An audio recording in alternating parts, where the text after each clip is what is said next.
les dimanches, l'ambiance était électrique ici à Saint-Michel, dit Bazeran. Ce lieu devenu mythique où l'artiste, musicien et rappeur Paten Maestro fait ses répétitions.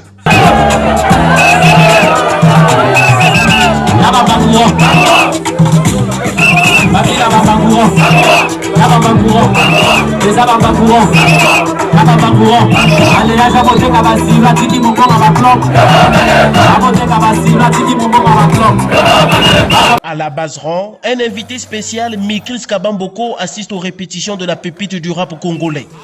Le secrétaire exécutif du Conseil consultatif de la jeunesse est venu répondre favorablement à une doléance des fournitures scolaires qui lui a été faite par ce jeune talent en pleine effervescence. Paten Maestro se soucie donc des études de ses collaborateurs de bonnes heures qui l'accompagnent chaque jour ici.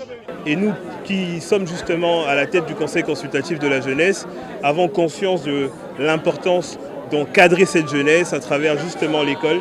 C'est la raison pour laquelle nous ne pouvions pas rester insensibles, bien que n'ayant pas ce rôle constitutionnel d'accompagner les différentes organisations, mais nous avons vu avec différents partenaires pour tant soit peu répondre à cet appel du cœur de ce frère qui lui ici entretient de nombreux jeunes, on a pu le voir. Alors nous on vient avec quelques cahiers, quelques stylos, apporter notre modeste pierre à l'édifice dans l'espoir que ces nombreux jeunes vont continuer à aller à l'école et vont obtenir une formation qui leur permette de s'élever et de construire le Congo.